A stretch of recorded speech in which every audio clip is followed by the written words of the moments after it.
বিশালগড় নেতানি নগ সিলাই ককমানি কক্তমা মানি থাংসবৈকা police super কক্তমা রোকসাবৈ সাवैमानखा Bishalgarh সামং সিদ্রা তাंनाय रबाय नेता खालायनायनि नग सिलाय ककजाखा सावैमानखा बीजेपी नेता खालायनायनि नग सिलाय ककजाकमानि कक्तमा हनै अ पार्टीमुं रোকসাবৈ मारखे तुमफ्लाय तंखा बिशालगড় পুলিশ ব্যাপারটা আমি বলছি না, আমরা চেষ্টা চালিয়ে যাচ্ছি যে গত ফেব্রুয়ারি মাসের 20 তারিখে সন্ধ্যাবেলায় একটা ঘটনা হয়েছিল, যেটা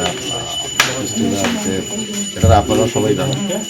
ওই দিন আমরা সারা রাত্রে আমরা রেড করে আমরা দুজনকে অ্যারেস্ট করেছি। তখন রণবীর দেবনাথ পলাতক ছিল, আমরা কিন্তু তার পেছনে আমরা খুঁজছি তাকে ওই কেসে বুক করার জন্য। পুলিশ কাজ করে যাচ্ছে এখন। রণবীর মানে প্রকাশ্য দিবালোকে বিশাল করে ঘুরে বেড়াচ্ছে এবং বিভিন্ন জায়গায় গুলি করছে, এইগুলো আজকের ঘটনা, কিন্তু রোজ দিনই ওকে বিশাল করে দেখা যাচ্ছে। পুলিশ কেন পাচ্ছে না? পুলিশের কথা দেখা গেলে আপনারা বলুন না, যদি প্রকাশ্য যদি কেউ যদি না এখন ঘুরছে আমরা পুলিশ যাচ্ছে না, তখন আপনারা বলবেন যে আমরা যাচ্ছি, কিন্তু প্রকাশ্যে যে ঘুরছে তো আমাদেরকে ডাইরেক্টলি কেউ তো এবং সে সোশ্যাল মিডিয়াতে ভিডিও বানিয়ে বানিয়ে বিভিন্ন হুমকি ধমকি ভিডিও বানিয়ে আপলোড করছে। এখন এইটা এখন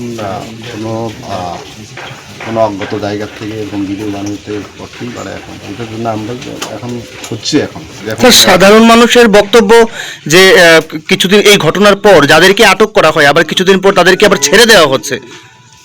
এটা এখন মাননীয় আদালতের ব্যাপার।